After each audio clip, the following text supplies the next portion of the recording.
Will your financial foundation stand strong in a storm? Rich in Good offers wisdom for true wealth so that you can construct a solid foundation to richly enjoy all stages of your life. We talk about finance and faith that'll help you find meaning in money. Discover how to make money matter so that you can be rich in good. Welcome to a brand new episode of Rich in Good, episode 10. Henny, welcome. Yeah, thanks, Willem. Doing this with Henny du Plessis. He's a financial advisor working with me. He's got background in accounting and tax, but also financial advisor for close on 10 years. Yeah, my name is Willem Latergan, also working as a financial advisor, wealth manager, more from the background of investment management, wealth management, but also I've a master's degree in investment management, but also one in theology. So that's why you will understand why we're talking about faith and finances and also the deeper meaning of money. So we spent the last couple of podcast, YouTube sessions on a parable of Jesus in Matthew 25. So we're going to read the last couple of verses, Matthew 25, 24 to 30. So Henny, if you can read it to us, please. Yeah, so if you haven't caught up with the previous 3 sessions, please go listen to them as well. We're sort of working through Matthew, which is quite exciting. So verse 24, he also, who had received the 1 talent, came forward, saying, Master, I knew you to be a hard man, reaping where you did not sow, and gathering where you scattered no seed. So I was afraid, and I went and hid your talent in the ground. Here you have what is yours. But his master answered him, You wicked and slothful servant, you knew that I reap where I have not sown, and gather where I have scattered no seed. Then you ought to have invested my money with the bankers, and at my coming I should have received what was my own with interest. So take the talent from him, and give it to him who has the 10 talents. For to everyone who has will more be given, and he will have an abundance. But from the one who has not, even what he has will be taken away. And cast the worthless servant into the outer darkness. In that place there will be weeping and gnashing of teeth. Right, so yeah, the end of this parable of Jesus is hard. Wonderful, joyous endings, to the conversation between Jesus and the master, the person who had the 5 talents made it 10, the person who had the 2 talents who doubled it. But this poor servant who had the 1 talent, did not work with it, did not actively work with it. He did not even invest it to grow it. So many of us know, what we ought to do, but we disobey or delay. This servant knew he had to work with this talent, but he didn't. He just sort of hid it in the ground, and he did not grow it. So Ron Blue says, frankly, to delay is to disobey. So this guy's just sort of sat on this and almost did nothing. We have emotional faith or intellectual faith, but not active faith. Sure. So this guy knew all the right things, but and I think in a sense he was afraid of the master, and that sort of paralyzed him. But he did not go over into action, and he delayed, and in the process he also disobeyed. So important perspectives here. So in the previous sessions that he referred to, we learned in one of the episodes, the first one, that God owns it all, that in the management of our resources and finances, we are in a growth process as stewards, we are growing as stewards. Then in the previous session, we learned that the amount is not important. That's not what counts, it's your heart that counts. That's in the way that you act as a steward, either if you're entrusted with a little or much. So this week, Henny, what is our action word here? Faith requires action. Yes, okay. So no delay or no delay, no disobedience, but faith that goes over into action. So we'd really recommend you to read Ron Blue's Master Your Money. But over many years that Ron has spoken to audiences across the globe on this specific parable in Matthew 25, he's always asked this question: why did the master give the wicked servant's talent to the one who had 10? So the guy doubled the 5 to 10. He sits with 10 now, and he's still managing it for the master. But now the master takes this 1 talent and he gives it to the guy who's made the 5 10, and now he sits on 11 talents. So why do you think the master did that, Eni? Yeah, I think just throughout this whole series that we've been doing now, just to realize that it's not ours. We are just stewards. It's God owns it all. I think last time we also spoke about it's not the amount that counts. It's just how we utilize it, how we are faithful with this. But it's also not our place to determine what God actually wants to do with the resources He actually gives to us. In the last session, we also spoke about having open hands. It's both ways, either to just receive, or if God wants to take away, He can take away. But just to keep on having this open hand policy. So I think it's just not in our hands. So, but do you think God sort of plays favorites here, that he gives it to the guy who made 10? And why didn't He give it to the guy who doubled the 2 to 4 if we say the amount does not count? Okay, I think the important thing, God is God and God can do what He wants. Yeah. But so it's not our job to tell the master what to do with His resources. It's only our job to be faithful and use what we've been given. So if you've been given 2, work with it. Yeah. 5, work with it. 1, actively work with it. And the guy who had the 1 did not do that. And in that sense, he was disobedient.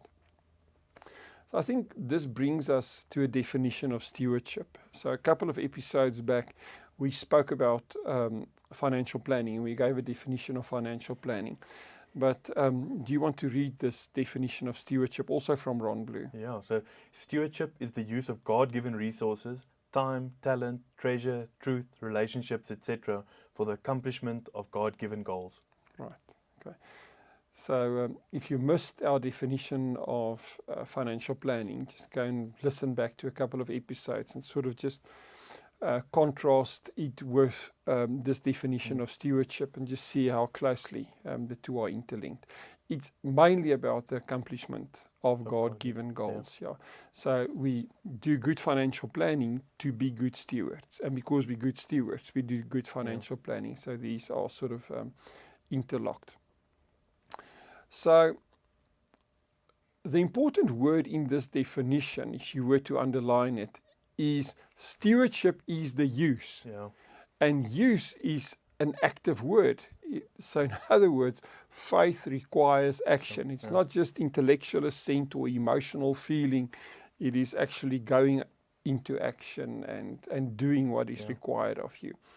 So we've anchored this series, our Reaching Good podcast and video series, in a verse in 1 Timothy 6:18. So Eni, if you can just remind us of that. Yeah. So God says, command them to do good, to be rich in good deeds, and to be generous and willing to share. Yeah.